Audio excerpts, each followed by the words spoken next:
Dear learners, আমি মোহাম্মদ রেজাউল করিম তোমাদের ইংরেজি বিষয়ক যে কোনো সমস্যা নিয়ে কাজ করব। তো ইংরেজি কেন আমরা শিখব? ইংরেজি ইন্টারন্যাশনাল ল্যাঙ্গুয়েজ। ইন্টারন্যাশনাল ল্যাঙ্গুয়েজ শেখা আমাদের জন্য অত্যন্ত জরুরি।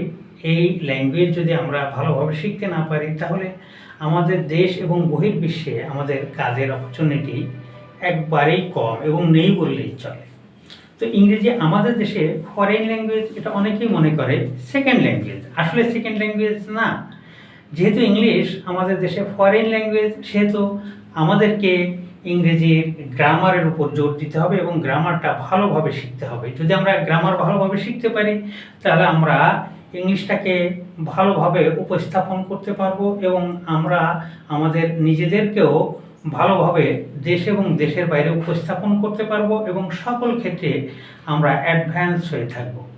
আজকে আমরা যে টপিক নিয়ে আলোচনা করব সেটি সেন্টেন্স।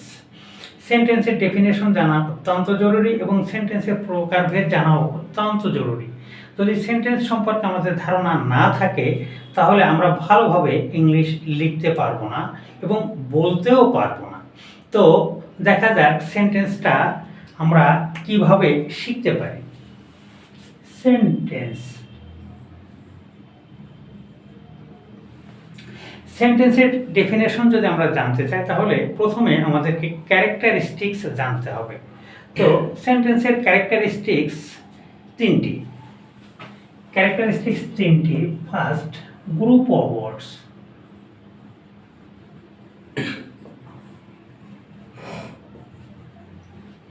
Second, correct order.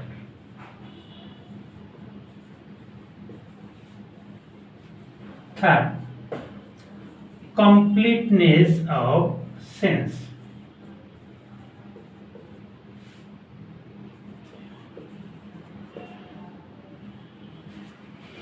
তাহলে সেন্টেন্সের ক্যারেক্টারিস্টিক্স আমরা কটি দেখছি এখানে। গ্রুপ অফ ওয়ার্ডস, একগুচ্ছ শব্দ, কারেক্ট অর্ডার, যথাযথ শৃঙ্খলা, অ্যান্ড কমপ্লিটনেস অফ সেন্স। তিনটি ক্যারেক্টারিস্টিক্স, দ্যাট মিনস বাংলায় বলা হচ্ছে তিনটি বৈশিষ্ট্য।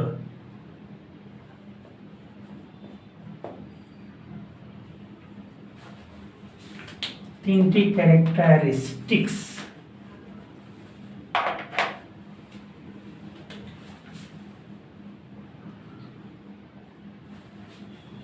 তিনটি বৈশিষ্ট্য। তাহলে বৈশিষ্ট্য সম্পর্কে যদি আমাদের ধারণা থাকে তাহলে সেন্টেন্সের ডেফিনেশন দিতে আর কোনো কষ্ট হবে না। তাহলে দেখি ডেফিনেশন, ক্যারেক্টারিস্টিক্সের সাথে ডেফিনেশন আমরা মিলিয়ে দেখি যে আমাদের হয় কি না। একগুচ্ছ শব্দ যথাযথভাবে বা সুশৃঙ্খলভাবে পাশাপাশি বসে যদি সম্পূর্ণরূপে মনের ভাব প্রকাশ করে তাকে সেন্টেন্স বলে। First characteristic, group of words. Second characteristics, correct order. Third characteristic, completeness of sense. এখন একটা সেন্টেন্স আমরা লিখি।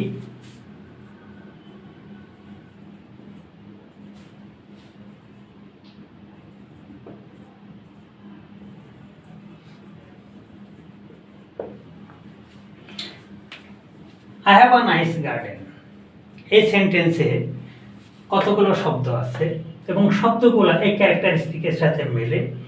ক্যারেক্টারিস্টিকে প্রথম আছে group of words, I have a nice garden. Second characteristics, correct order, subject plus verb plus বাকি অংশ। Third characteristics, completeness of sense. Completeness of sense, অর্থের পরিপূর্ণতা। তাহলে সংজ্ঞাটা আমরা এই উদাহরণের সাহায্যে এবং ক্যারেক্টারিস্টিক্সের সাহায্যে আমরা আবারও মিলিয়ে বলতে পারি। একগুচ্ছ শব্দ যথাযথভাবে বা সুশৃঙ্খলভাবে পাশাপাশি বসে যদি সম্পূর্ণরূপে মনের ভাব প্রকাশ করে তাকে সেন্টেন্স বলে।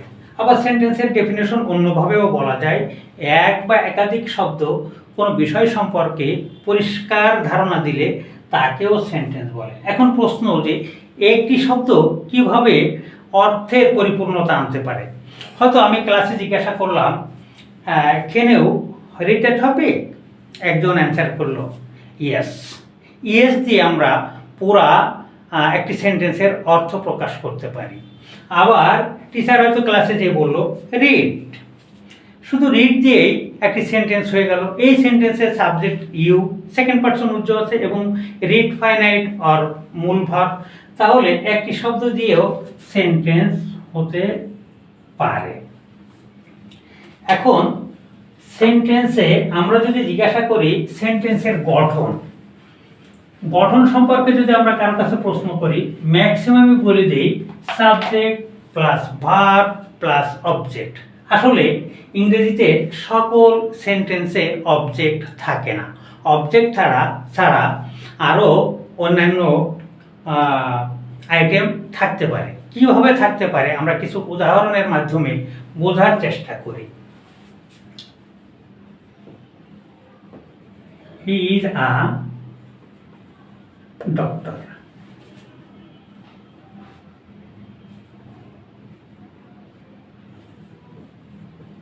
Next sentence, I know him. She writes well.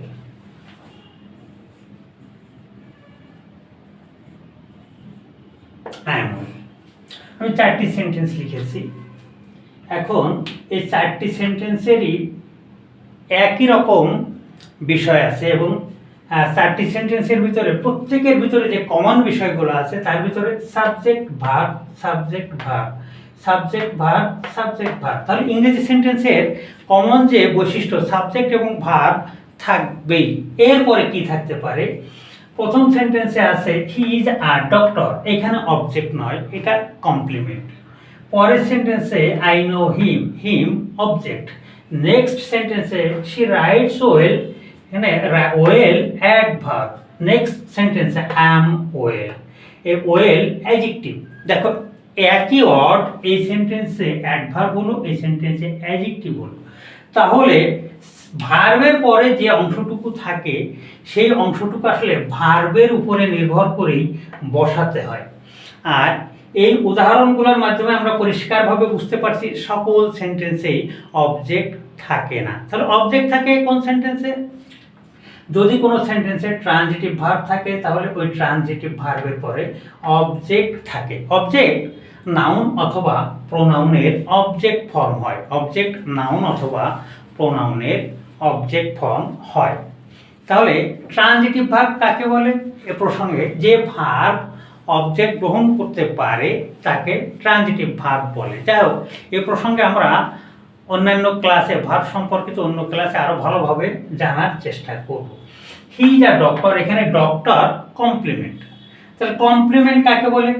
Subject যদি ভার্বের পরে অন্য পরিচয়ে বসে তাকে কমপ্লিমেন্ট বলে।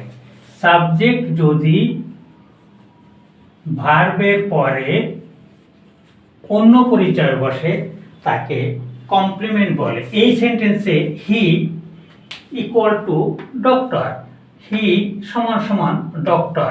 হি সাবজেক্ট, ইজ ভার্বের পরে ডক্টর পরিচয় বসছে, এই ডক্টর হলো কমপ্লিমেন্ট। তাহলে এই ভার্বটাকে কি ভার্ব বলবো?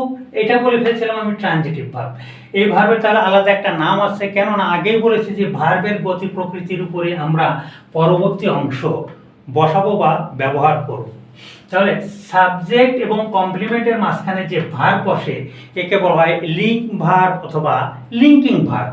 এই ভার্বের আরও একটা নাম আছে ভার্ব অফ অ্যানোমালাস, বাংলায় বলা হয় অসঙ্গতিপূর্ণ ভার্ব।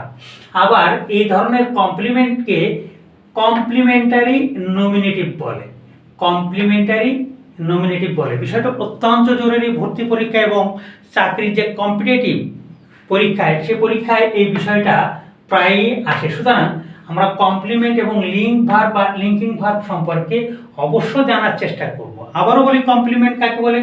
সাবজেক্ট যদি ভার্বের পরে অন্য পরিচয় বসে তাকে কমপ্লিমেন্ট বলে। এই সেন্টেন্সের সাবজেক্ট হি ইজ ভার্ব, এই ভার্বের পরে ডক্টর পরিচয় বসছে, হি এর আরেকটা পরিচয় ডক্টর, এই ডক্টর হলো কমপ্লিমেন্ট। এই ধরনের কমপ্লিমেন্টকে সাবজেক্টিভ কমপ্লিমেন্ট অথবা কমপ্লিমেন্টারি নমিনেটিভ বলে। আর এই সাবজেক্ট এবং কমপ্লিমেন্টের মাঝখানে যে ভার্ব বসে এই ভার্বকে লিঙ্ক ভার্ব অথবা লিঙ্কিং ভার্ব বলে। নেক্সট, এই সেন্টেন্স সম্পর্কে আমি বলেছি ট্রানজিটিভ ভার্বের পরে প্রোনাউনের অবজেক্ট ফর্ম, এই জন্য এটি অবজেক্ট হয়েছে। নেক্সট সেন্টেন্সে শি রাইটস ওয়েল, এখানে আমাদের অনেক কিছু ভালোভাবে জানার এবং বোঝার আছে। কেননা ওয়েল এই সেন্টেন্সে আমি বলছি অ্যাডভার্ব, আবার এই সেন্টেন্সে আমি বলছি অ্যাডজেক্টিভ। অ্যাডভার্ব কিভাবে হলো? এই ওয়েলটা ভার্বকে মডিফাই করছে। যদি কোনো পার্ট অফ স্পিচ ভার্বের মডিফাই করে তখন সে অ্যাডভার্ব হয়ে যায়। যেহেতু রাইটস ভার্ব সেহেতু ওয়েলটা এখানে অ্যাডভার্ব। অন্যদিকে অ্যাম ওয়েল, আই অ্যাম ওয়েল, এই ওয়েলটা এই প্রোনাউনকে মডিফাই করছে। তাহলে যদি কোনো পার্ট অফ স্পিচ নাউন বা প্রোনাউনকে মডিফাই করে তখন সেটি অ্যাডজেক্টিভ হয়ে যায়। তাহলে আমরা বুঝলাম সেন্টেন্সের গঠন কেমন হতে পারে। এখন প্রশ্ন হচ্ছে সেন্টেন্স কত প্রকার? সেন্টেন্সের প্রকারভেদ সম্পর্কে জানতে চাইলে এক একজন এক এক কথা বলে, যে কেউ বলে 5 প্রকার, কেউ বলে 3 প্রকার, আবার কেউ বলে 8 প্রকার। আসলে সেন্টেন্স অর্থ অনুসারে 5 প্রকার এবং গঠন অনুসারে 3 প্রকার। সেন্টেন্স অর্থ অনুসারে 5 প্রকার এবং গঠন অনুসারে 3 প্রকার। অর্থ অনুসারে 5 প্রকার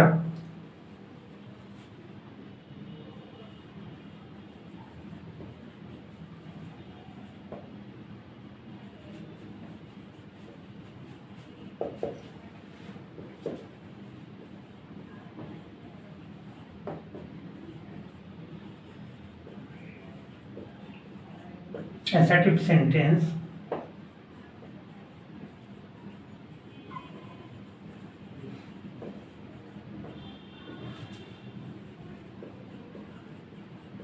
interrogative sentence,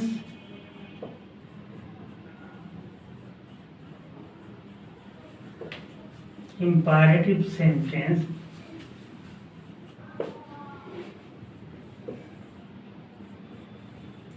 optative sentence and exclamatory sentence.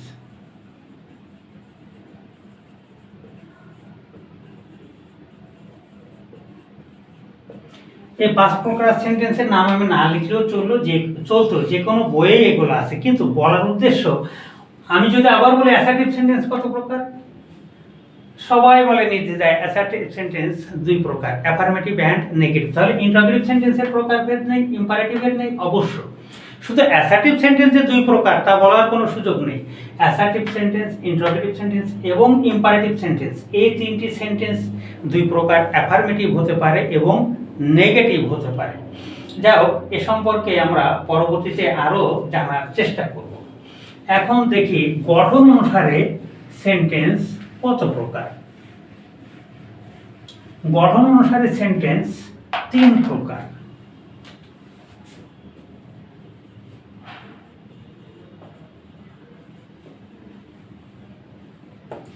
অনুসারে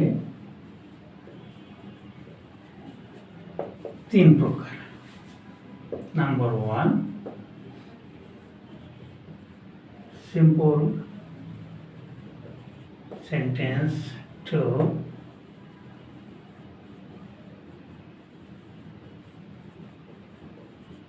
complex sentence, and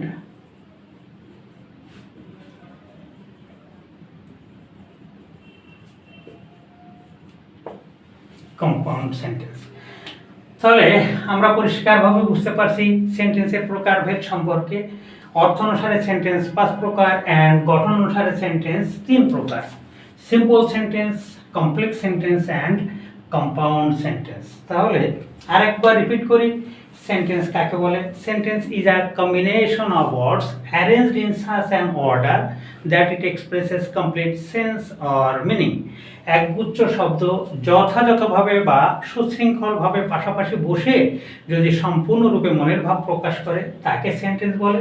সেন্টেন্স অর্থ অনুসারে 5 প্রকার এবং গঠন অনুসারে 3 প্রকার। আমরা এই সেন্টেন্স সম্পর্কে জানতে যে অল্প সময়ের ভিতর আরেকটি জিনিস সম্পর্কে জেনেছি, সেটি হলো কমপ্লিমেন্ট। আর কমপ্লিমেন্ট সাবজেক্ট যদি ভার্বের পরে অন্য পরিচয় বসে তাকে কমপ্লিমেন্ট বলে। আবার এই সাবজেক্টের পরে যে কমপ্লিমেন্ট বসে এটাকে সাবজেক্টিভ কমপ্লিমেন্ট বলে, আবার এটাকে কমপ্লিমেন্টারি নমিনেটিভও বলা যেতে পারে। আর সাবজেক্ট এবং ভার্বের পরে যে সাবজেক্ট এবং কমপ্লিমেন্টের মাঝে যে ভার্বটি বসে এই ভার্বকে লিঙ্ক ভার্ব অথবা লিঙ্কিং ভার্ব বলে। এদেরকে আবার ভার্ব অফ অ্যানামোলাসও বলা যায়। যাই হোক, আজকের এ পর্যন্তই। আমাদের এই টপিকে যদি কোনো সমস্যা থাকে তোমাদের বুঝতে, তাহলে তোমরা কমেন্টস বক্সে লিখে পাঠাবে। আমরা অবশ্য পরবর্তীতে এই সমস্যা নিয়ে আলোচনা করব। আর আমাদের এই চ্যানেলটিকে আপনারা সাবস্ক্রাইব করুন এবং আমাদেরকে আরও উৎসাহিত করে এই ইংরেজি সম্পর্কে জানার সুযোগ দেওয়ার জন্যে আপনারা আমাদের পাশে থাকুন। Thank you for today.